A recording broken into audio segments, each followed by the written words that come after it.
Hello friends, good morning. चलिए जानते हैं देश और दुनिया की 50 बड़ी खबरों को सिर्फ 10 मिनट में। मगर आपने अभी तक चैनल को सब्सक्राइब नहीं किए तो चैनल को सब्सक्राइब कर ले, और फेसबुक पर देख रहे हैं तो लाइक, फॉलो और ज्यादा से ज्यादा शेयर करें। तो चलिए वीडियो स्टार्ट करते हैं। दिल्ली विधानसभा चुनाव को लेकर कांग्रेस ने फाइनल घोषणा पत्र जारी कर दिया है। कांग्रेस ने अपने घोषणा पत्र में 5 गारंटियों का वादा किया है। इस मौके पर कांग्रेस के वरिष्ठ नेता और सांसद जयराम रमेश ने आप और भाजपा दोनों पर जमकर हमला किया। कांग्रेस नेता जयराम रमेश ने कहा कि इस गारंटी का इस्तेमाल आज सभी पार्टियां कर रही हैं। पहली बार कांग्रेस पार्टी ने कर्नाटक चुनाव के दौरान गारंटी शब्द का इस्तेमाल किया था। हम चाहते थे कि जनता तक ये संदेश जाए कि कांग्रेस जो कहती है वह करती है, कि ये गारंटी सिर्फ पार्टी की नहीं है बल्कि ये जनता का हक है। कांग्रेस ने दिल्ली के लिए अपनी 5 गारंटी बहुत पहले ही दे दी है, जिन्हें पूरा किया जाएगा। प्रत्येक गरीब परिवार एक महिला को महीने 500 रुपए देंगे। दिल्ली के सभी निवासियों को 25 लाख रुपए तक के मुफ्त इलाज की सुविधा देंगे। इसमें फ्री दवाएं और जांच भी शामिल होंगी। सभी बेरोजगार युवाओं को पब्लिक या प्राइवेट सेक्टर में 1 साल की अप्रेंटिसशिप देंगे। इस दौरान उन्हें भी 500 रुपए हर महीने मिलेंगे। हम 500 रुपए में रसोई गैस सिलेंडर देंगे। हर महीने 5 किलो चावल, 2 किलो चीनी, 1 किलो कुकिंग ऑयल, 6 किलो दाल, 250 ग्राम चाय पत्ती समेत एक मुफ्त राशन किट देंगे। सभी पात्र परिवारों को 300 यूनिट मुफ्त बिजली देंगे। सुप्रीम कोर्ट ने बुधवार 29 जनवरी को मेडिकल एडमिशन को लेकर एक बड़ा फैसला सुनाया है। मिली जानकारी के अनुसार एससी ने मेडिकल में पोस्ट ग्रेजुएशन के एडमिशन के लिए अब मूल निवास आरक्षण को खत्म कर दिया है। कोर्ट का कहना है कि ये आरक्षण संविधान के अनुच्छेद 14 का उल्लंघन करता है। यानी अब इस आरक्षण का उपयोग करने वाले छात्रों को मेडिकल के पोस्ट ग्रेजुएशन में एडमिशन नहीं मिल सकेगा। मेडिकल एडमिशन के मामले में न्यायमूर्ति ऋषिकेश रॉय, जस्टिस सुधांशु धूरिया और एसवीएन भट्टी की पीठ ने अपना फैसला सुनाया है। उनका कहना है कि अब मेडिकल के पोस्ट ग्रेजुएशन में एडमिशन के लिए मूल निवास आरक्षण को वैध नहीं माना जाएगा। कोर्ट ने कहा कि हम सभी भारत के ही निवासी हैं, इसलिए हम कहीं भी अपना निवास स्थान चुन सकते हैं। ऐसे ही हमारा संविधान पूरे भारत हमें सभी शैक्षणिक संस्थानों में एडमिशन का अधिकार देता है। हालांकि कोर्ट ने यह भी माना कि किसी विशेष राज्य के निवासियों को कुछ हद तक मूल निवासी वाला आरक्षण एमबीबीएस के एडमिशन के लिए वैध हो सकता है, लेकिन पीजी मेडिकल एडमिशन के लिए यह वैध नहीं है, क्योंकि पीजी में एडमिशन के लिए किसी आरक्षण की नहीं बल्कि कौशल की जरूरत होती है। दिल्ली विधानसभा चुनाव में प्रधानमंत्री नरेंद्र मोदी की एंट्री हो गई है। बुधवार को पीएम मोदी ने उत्तर पूर्वी दिल्ली के करतार नगर में विशाल जनसभा को संबोधित किया। पीएम मोदी ने अपने भाषण की शुरुआत महाकुंभ में मची भगदड़ के साथ किया। पीएम मोदी ने कहा, आज की चुनाव सभा को संबोधित करने से पहले मैं महाकुंभ में जो दुखद हादसा हुआ है, उस हादसे में हमें कुछ पुण्यात्माओं को खोना पड़ा है। कई लोगों को चोट भी आई है। मैं प्रभावित परिवारों के प्रति संवेदना व्यक्त करता हूँ और घायलों के जल्द स्वस्थ होने की कामना करता हूँ। बता दें, इस मौके पर दिल्ली के 7 सांसद और कई विधानसभा प्रत्याशी भी मंच पर मौजूद थे। पीएम ने कहा, दिल्ली अब एक ऐसी सरकार चाहती है जो गरीबों के लिए घर बनाए, जो दिल्ली को आधुनिक बनाए। दिल्ली ऐसी सरकार चाहती है जो हर घर नल से जल पहुंचाए और टैंकर माफिया से मुक्ति दिलाए। इसलिए पूरी दिल्ली आज कह रही है, 5 फरवरी आएगी, आपदा जाएगी, भाजपा आएगी। उन्होंने कहा, 8 तारीख के बाद जब दिल्ली में भाजपा की सरकार बनेगी तो जो भी वादे आपसे किए गए हैं वो सारे वादे समय सीमा में पूरे किए जाएंगे। ये मोदी की गारंटी है। मोदी की गारंटी मतलब गारंटी पूरा होने की गारंटी। देश की राजधानी दिल्ली में अचानक मौसम बदल गया है। दिल्ली में सुबह और रात के तापमान में गिरावट दर्ज की गई है। यही वजह रही कि मंगलवार को न्यूनतम तापमान 8 डिग्री कम दर्ज किया गया। वहीं दूसरी ओर आज यानी बुधवार को मौसम में एक बार फिर बदलाव देखने को मिला। सुबह से एक बार फिर दिल्ली में ठंड वापस लौट आई है। दिल्ली वासियों को सुबह के समय धुंध और हल्के कोहरे के साथ नम हवाओं का सामना करना पड़ा, जिसके चलते मौसम में ठंडक महसूस की जा रही है। दिल्ली में लगातार ही तापमान सामान्य से ज्यादा बना हुआ है। बुधवार को न्यूनतम तापमान 3 डिग्री सेल्सियस दर्ज किया गया। भारत मौसम विज्ञान विभाग का कहना है कि मजबूत पश्चिमी और दक्षिणी की तेज हवाओं के कारण दिल्ली के मौसम में अचानक बदलाव हुआ है। यही कारण है कि अब लोग हवा में हल्की नमी और ठंड महसूस कर रहे हैं।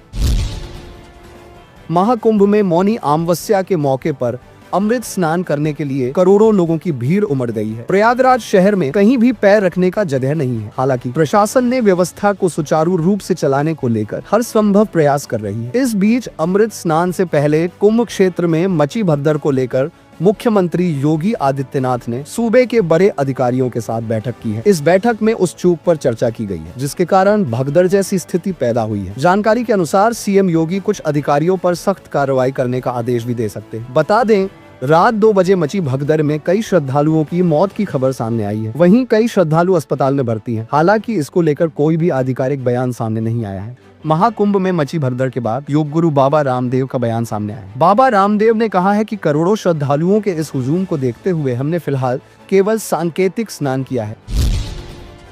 दिल्ली विधानसभा चुनाव 2025 के लिए कांग्रेस ने बुधवार को अपना घोषणा पत्र जारी कर दिया है। कांग्रेस ने महिलाओं और युवाओं के लिए कई वादे किए हैं। पार्टी ने गरीब परिवार की एक महिला को हर महीने 500 रुपए देने का वादा किया है। कांग्रेस के मैनिफेस्टो में सबसे बड़ा ऐलान वक्फ बोर्ड और पूर्वांचलियों के लिए एक अलग मंत्रालय बनाने का किया गया है। कांग्रेस ने दिल्ली के लिए अपने घोषणा पत्र में वक्फ बोर्ड का गठन करने और इमामों के भत्ते को समय से देने का ऐलान किया है। पार्टी ने वादा किया कि सच्चर कमेटी की रिपोर्ट के आधार पर अल्पसंख्यकों पर ध्यान दिया जाएगा। कांग्रेस ने 100 इंदिरा कैंटीन खोलने और इसमें 5 रुपए में भोजन देने का भी ऐलान किया है। महाकुंभ 2025 में बुधवार तड़के मची भगदड़ में कुछ श्रद्धालुओं की मौत और कई के घायल होने की खबर है। मौतों का आंकड़ा कितना है, अभी इसकी कोई आधिकारिक जानकारी नहीं दी गई है। उत्तर प्रदेश सरकार ने भगदड़ में मरने वालों की संख्या के बारे में चुप्पी साध रखी है। प्रधानमंत्री नरेंद्र मोदी ने इस हादसे को अत्यंत दुखद करार दिया और इसमें अपने परिजनों को खोने वाले श्रद्धालुओं के प्रति अपनी गहरी संवेदना जताई है। पीएम नरेंद्र मोदी ने पहले ट्वीट कर और फिर दिल्ली की चुनावी रैली में हादसे में जान गंवाने वालों के परिजनों के प्रति संवेदना जताई। प्रयागराज में चल रहे महाकुंभ से भगदड़ जैसी स्थिति के बाद अब हालात पूरी तरह सामान्य हो चुके हैं। पीएम मोदी खुद कुंभ की स्थिति पर नजर बनाए हुए हैं और राज्य सरकार से लगातार संपर्क में हैं। महाकुंभ को लेकर पीएम मोदी भी सीएम योगी से 4 बार बात कर चुके हैं। पीएम मोदी ने स्थिति सामान्य करने और राहत पहुंचाने के निर्देश दिए हैं। सीएम योगी ने कहा कि भगदड़ के दौरान कई लोग घायल हुए हैं, अभी हालात नियंत्रण में। कंपनी में काम करने वाले हर एक कर्मचारी को तय नियमों के मुताबिक ही उसके काम के अनुसार वेतन और बोनस मिलता है, जो सीधा उनके खाते में भेजा जाता है। कई बार कंपनी अपने चुनिंदा कर्मचारियों को जरूरत से ज्यादा बोनस या फिर गिफ्ट देकर उनके खुश भी करती है, लेकिन इन सबसे अलग एक कंपनी ने तो अपने कर्मचारियों के सामने नोटों का अंबार ही लगा दिया। इसके पीछे की वजह जानने के बाद लोग हक्के बक्के रह गए हैं। सोशल मीडिया पर यह मामला इतना क्यों वायरल हो रहा है, ये तो आपको पूरी खबर पढ़ने के बाद ही समझ आएगा कि आखिर एक कंपनी अपने कर्मचारियों पर इतनी क्यों मेहरबान है, जो बोरे भर भर कर नोट बांट रही है। साउथ चाइना मॉर्निंग पोस्ट की रिपोर्ट के मुताबिक एक कंपनी ने अपने कर्मचारियों के लिए पैसे गिनने का गेम रखा था, जिसमें 5000 कर्मचारियों ने भाग लिया। इस गेम में कंपनी ने कुछ शर्तें भी रखी थी। शर्त थी कि जो जितना पैसा गिन पाएगा उतना अपने घर ले जाएगा। अब कंपनी ऐसी हो तो कौन नौकरी नहीं करना चाहेगा। सोशल मीडिया पर इस गेम की चर्चा जोरों पर है, जिसके बाद तो कंपनी के बॉस के पास लोगों के रिज्यूम की तो जैसे लाइन ही लग गई। बताया जा रहा है कि कंपनी अपने कर्मचारियों को अब तक 100 मिलियन युआन का बोनस बांट चुकी है। आपके राष्ट्रीय संयोजक अरविंद केजरीवाल ने हरियाणा सरकार पर यमुना के पानी को जहरीला करने का आरोप लगाया था। आज दिल्ली की एक चुनावी रैली में जहरीली पानी के मुद्दे पर पीएम मोदी ने आप पर जोरदार पलटवार किया।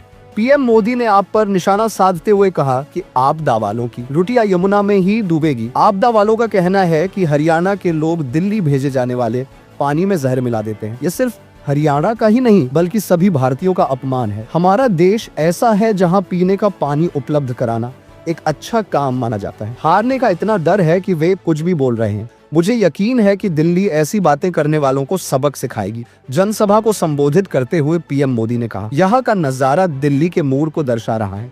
यह दिल्ली के लोगों के जनादेश को दर्शाता है। दिल्ली कह रही है कि अब आपदा के बहाने नहीं चलेंगे, आपदा के झूठे वादे नहीं चलेंगे।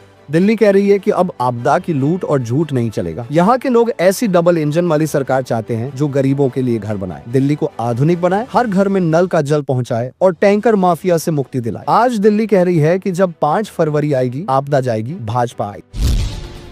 3 तलाक का मुद्दा एक बार फिर चर्चा में आ गया है। इसे लेकर बुधवार को सुप्रीम कोर्ट में एक जोरदार बहस भी हुई। दरअसल ये बहस उस याचिका को लेकर हुई जिसमें 3 तलाक को लेकर केंद्र सरकार के कानून को चुनौती दी गई है। इस बहस के दौरान सुप्रीम कोर्ट केंद्र सरकार से इस कानून को लेकर सरकार से पूरा ब्यौरा मांगा है। साथ ही 3 तलाक को लेकर देश भर में कितनी फर और चार्जशीट हुई हैं, वो भी बताने को कहा गया है। सुप्रीम कोर्ट ने इस याचिका पर सुनवाई करते हुए कहा है कि हम डेटा का परीक्षण करेंगे। कोई भी वकील 3 तलाक प्रथा की वैधता का बचाव नहीं कर सकता है। कोर्ट ने यह भी कहा है कि लेकिन हमारे सामने सवाल यह है कि क्या इसे आपराधिक बनाया जा सकता है, खासकर तब जब इस प्रथा पर ही प्रतिबंध है। कोर्ट ने यह भी साफ किया कि कोई एक बार में 3 बार तलाक बोलकर किसी से ताल्लुक नहीं ले सकता है। इस मामले में अब अगली सुनवाई 17 मार्च के बाद होगी। कोर्ट ने याचिकाकर्ताओं से 3 हफ्ते में लिखित जवाब दाखिल करने को भी कहा है। इस मामले की सुनवाई के दौरान chief justice of India CG Sanjeev Khanna ने कहा कि पति पत्नी के बीच संबंध बना रहता है। यह खत्म नहीं होता, प्रक्रिया ही अपराध है। सभी खबरों में आपको कौन सी खबरें अच्छी लगी हमें कमेंट करके जरूर बताएं। फिर मिलते हैं अगली बड़ी खबर के साथ, तब तक के लिए जय हिंद।